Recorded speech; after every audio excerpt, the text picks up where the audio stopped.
Hey everybody, good Sunday morning. This morning we are 19th of May. And I am at home at the moment, and this is the very slow moving Paul R Tregurtha from the Interlake Steamship Company.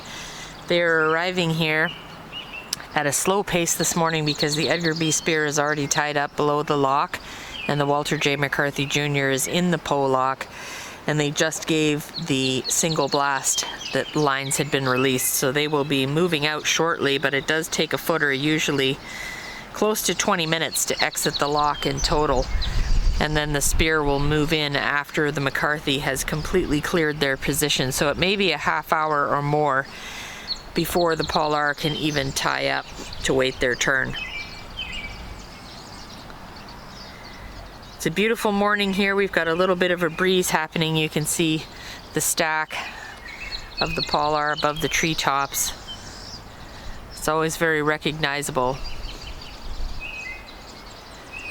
They're on their way to Silver Bay, which is very different for them. They are primarily a coal vessel, so usually they will load in Superior, Wisconsin and go back down to St. Clair and Monroe, which they just came from.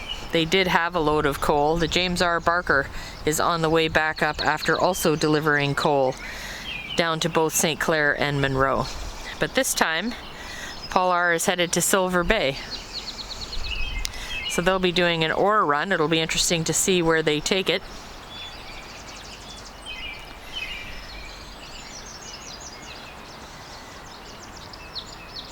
They're only going about 3 knots at the moment. So it's quite slow. Captain Hughes is not aboard, he is on vacation, so I'm not sure who's filling in for him today. A big hello to Andrew Russell from Andrew Dean, Detroit.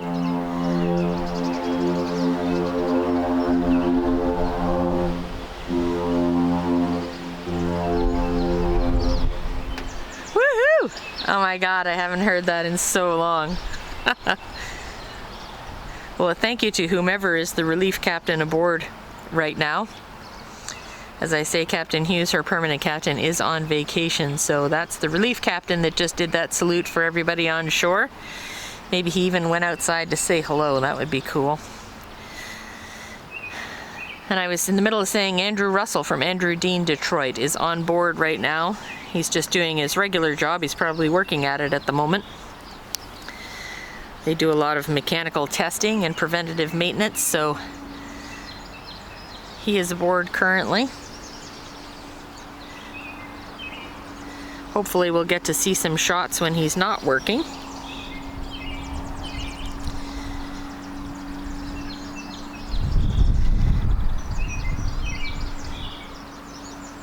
Paul R is referred to as the Queen of the Lakes because she is the longest vessel that sails on the Great Lakes right now. And she will be forever at this point. 1,013.5 feet is her length, which is the equivalent of 3 NFL football fields laid end to end. Andrew actually did a really cool graphic with Free Eyes FM. They put together the Paul R standing on end next to the Renaissance Center in Detroit, and the Paul R is a few hundred feet taller than the Renaissance Center, if you can believe it. Craziness. She can carry a maximum of close to, I think it is 68,000 tons.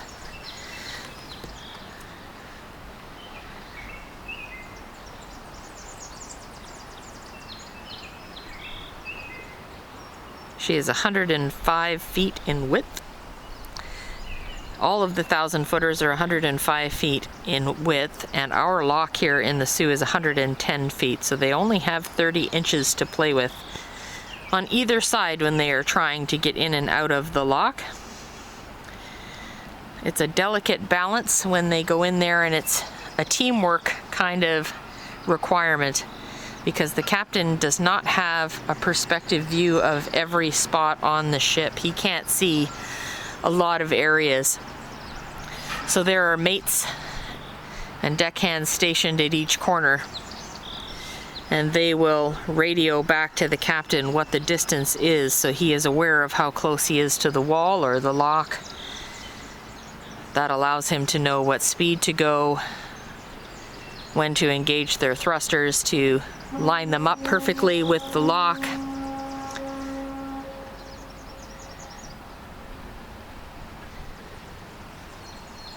And they will do the same often at docks as well. The dock they primarily go to in St. Clair is an interesting one if you were ever down there and have the opportunity to watch them.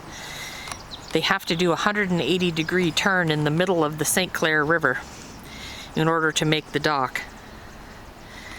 And that's a difficult thing to do. They have to start doing it well before the dock, and they are turning while also being carried by the current. So they have to take that into consideration, as well as, of course, wind.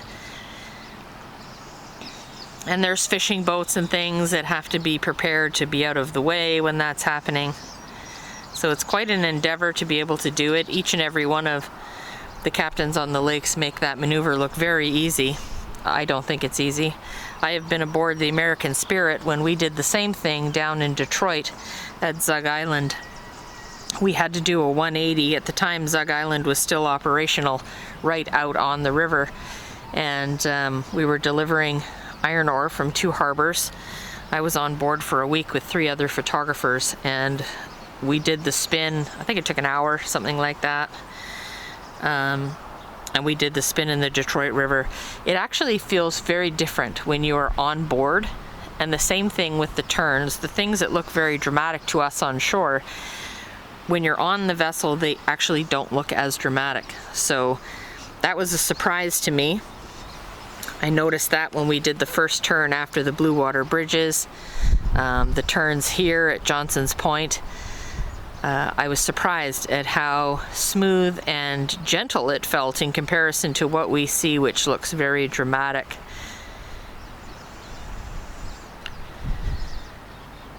I'm sure everybody at the campground will be out. It is starting to fill up over there at the Ani Osborne campground. It's a very popular place this time of year.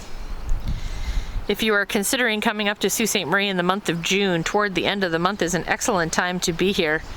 We have Engineers Day on Friday the 28th of June. That is always an exciting time. Thousands of people are here. It's the one and only time of year where you are allowed to walk across the lock gates and stand in the grounds between the MacArthur and the Poe Lock. So that's an extraordinarily fun thing. There are tents set up. Interlake Steamship Company is here. The boat tours show off things. Cloverland Electric.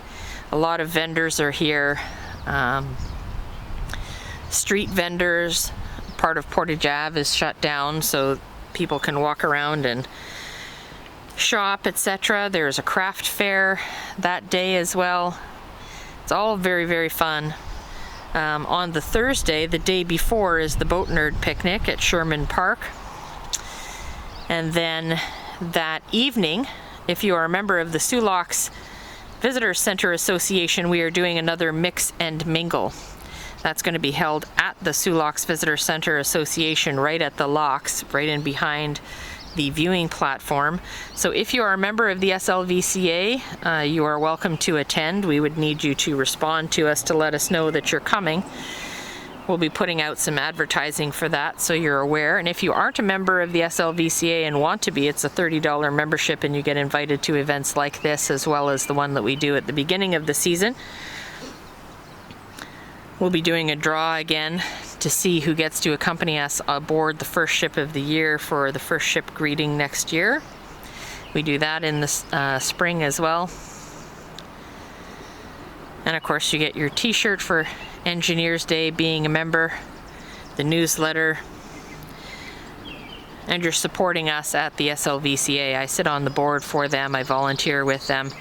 It's a wonderful organization that provides a really great building that shows a lot of educational information about Great Lakes shipping and the Great Lakes. So if you're ever interested in joining, you can go to, I think it's soolocks.com, and you can join there right online. And we'll be sending out invitations to our members for that event. Then on Saturday is the International Bridge Walk. So that's a good thing. And on the Friday evening is the Boat Nerd Lock Tour Cruise. So there's lots going on at the end of June if you want to be here to see the ships. You never know, the Paul R Tregurtha might be there. Always worth checking out. Big thank you again to the relief captain for that fabulous salute from the PRT. I'll be back with some more. I'm going to try and hop down to the harbor and see if I can get the McCarthy. We'll talk to you soon. Take care, everyone, and bye for now.